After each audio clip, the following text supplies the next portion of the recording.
Finally, PC 2.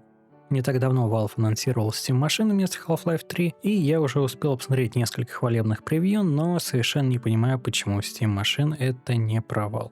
Да, я считаю, что Steam машина обречен на провал. Не потому, что Valve не умеет создавать устройства, а потому, что у него просто нет своей аудитории, и в этом видео я объясню почему. Но сначала расскажу о том, почему, как мне кажется, этот ажиотаж вообще возник. Valve, великая компания, никто другой не делал больше для игровой индустрии в целом, и ПК как игровой платформы в частности, чем они. Я прямо сейчас могу начать длинное, как список титулов Александра Невского впечатления классных технологий, созданных Valve, но давайте не будем растягивать этот простой ролик. Кратко скажу, что это в первую очередь Proton, сделавший Linux Gaming реальным, Steam VR, позволяющий играть в любые VR-игры на любом VR-шлеме, и Steam Input, позволяющий использовать любой геймпад в любых играх и создавать для них собственные схемы управления. В итоге это рождает миф, что у них не было или не бывает неудач. А если неудач не было, то их следующая работа точно станет хитом. Обычно такие люди не вспоминают про Artifact, Dota Underlords, постепенно умирающий в раннем доступе Deadlock и не слишком удачное обновление до Counter-Strike 2. И в конце концов про предыдущий запуск Steam Machines и Steam Controller. А вторая причина — это Steam Deck, революционное устройство, создавшее новый класс устройств — портативные ПК. Да,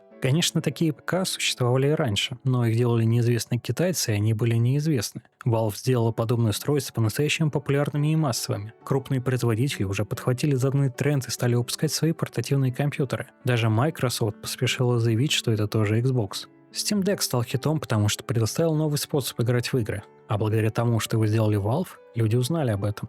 Steam машин никакого нового способа играть в игры не предоставляет, так как это просто настольный ПК. Будет ли достаточно только того, что устройство сделала Valve?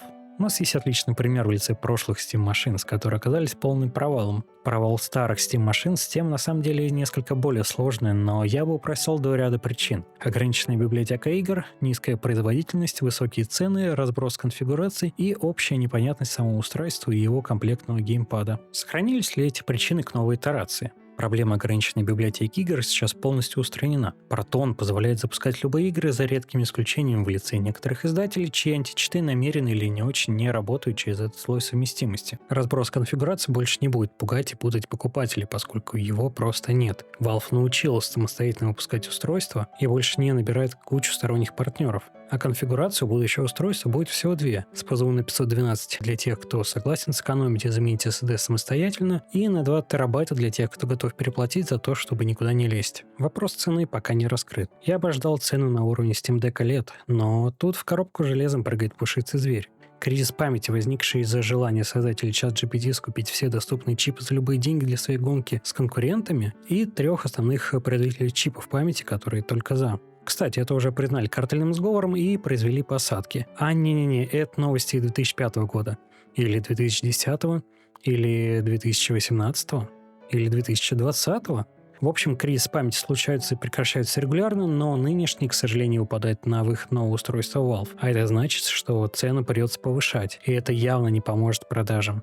Производительность в этот раз будет не такой печальной. В Steam машин заявлены кастомные процессоры и видеокарта от AMD. Процессор — это что-то вроде вышедшего эксклюзивно для Китая Ryzen 5 7400F, урезанной и удешевленной версии популярного в народе Ryzen 5 7500F. Видеочип — это что-то вроде урезанной Radeon RX 7600, или, проще говоря, RTX 3060 от NVIDIA. Итого получается связка из Ryzen 5 7400F и RTX 3060. Она не метит выше Full HD и на данный момент скорее относится к начальному уровню. Общая непонятность уже ушла, так как новый Steam контроллер будет просто склеенными половинками Steam Deck и в этот раз никого не удивит.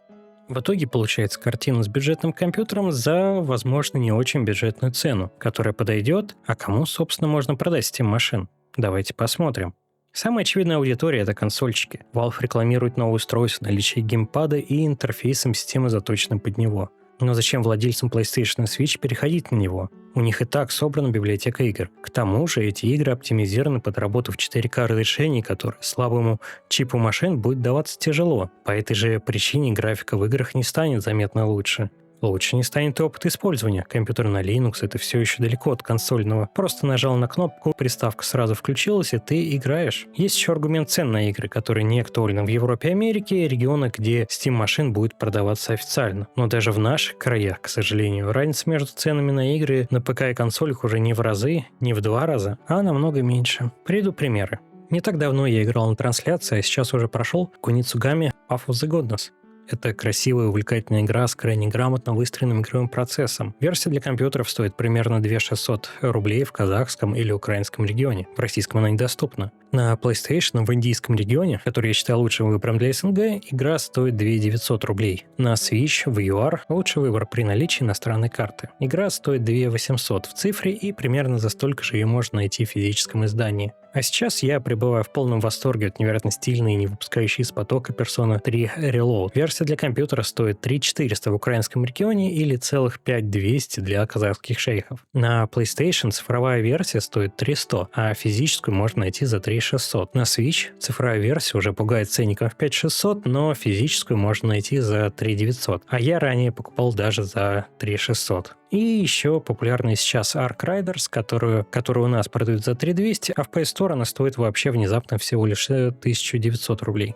В любом случае, это всего лишь частные примеры, которые можно как угодно подбирать по доказательству нужного утверждения. Я лишь хочу подчеркнуть, что игры на ПК уже не такие дешевые относительно консоли, как раньше, и приводить их в качестве преимуществ компьютеров уже не актуально. Конечно, цену на ПК можно опустить до нуля, просто скачав игру с торрента, но такая опция есть вовсе не для всех игр, а на консолях можно просто покупать или брать в аренду аккаунты за небольшие деньги. В общем, я не вижу причин, по которым консольный игрок мог бы сменить платформу ради будущего устройства Valve.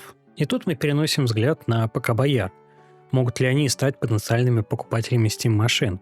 Мне кажется абсурдной идеей пытаться продать игровой ПК тому, у кого он уже есть. Разве что для апгрейда. Я посмотрел на статистику видеокарт пользователей Steam и попробовал посчитать, у скольких из них она слабее будущего устройства Valve. У меня получилось 16,5% пользователей Steam, точно, и еще есть 8,9% имеющих не попавшие в статистику видеокарты, которые могут быть как мощнее, так и слабее. И еще стоит учесть, что статистика Steam включает в себя встроенный видеочип процессоров, который вносит погрешность доли видеокарт. Грубо говоря, пятая часть пользователей может рассматривать Steam машин в качестве апгрейда. Но будет ли? Люди пользуются старым или маломощным железом явно не потому, что не подвернулся красивый ящик. Valve так не продаст им Steam машин. Тем более, что ей придется конкурировать с другими готовыми компьютерами и более дешевую возможность собрать компьютер самому. И у них будет большое преимущество в том, что у таких компьютеров можно обновлять процессоры или видеокарту по мере необходимости. У Steam машин и процессор, и видеокарта распаяны на материнской плате и не поддаются замене. А вообще такая маленькая аккуратная коробка может приглянуться работягам, которым компьютер нужно не в игры играть, а работать. И бабах! На сцену вырывается Mac Mini. Взрывы. Steam машин повержен. На мой взгляд, Mac Mini на M4 не оставляет шансов любому другому стационарному ПК в вопросе выбора компьютера для работы. Steam машин хвалится своими 16 сантиметрами. Mac Mini вообще размером, с геймпад. Кто-то работает тихо, Mac Mini вообще бесшумный. Linux умеет запускать программы. У macOS намного больше нативно работающего ПО и игр. А что не нативно, то работает через кроссовер. А если у вас в качестве смартфона iPhone, то будут приятные бонусы от их синергии. Сейчас этого бюджетного короля можно купить из-за всеобщего подорожания за 50 тысяч, но еще летом он стоил меньше 40. 50 тысяч это уже не так приятно, но, наверное, все равно дешевле, чем будет стоить будущий Steam машин. И на этом у меня уже закончились идеи. Я не знаю, кто еще может купить Steam машины и почему. Это устройство слабее обычного ПК, дороже консолей и не имеет их эксклюзивов. В моих глазах это устройство выглядит очевидным провалом, которое не будет нужно никому. Но я не эксперт, а вот Valve есть целый штат экспертов, которые, наверное, видят то, чего не вижу я. Пока думаю, что планируется имиджевый проект, которому не нужно продаваться, а достаточно просто быть. Но сейчас остается только ждать выхода, чтобы узнать, прав ли я. А вы, мои зрители, пишите, что думаете про Steam машин. И почему вы бы его купили, или почему он не будет провалом. И, конечно же, подписывайтесь на канал, поддержите андеграундного эксперта и до встречи в следующий раз.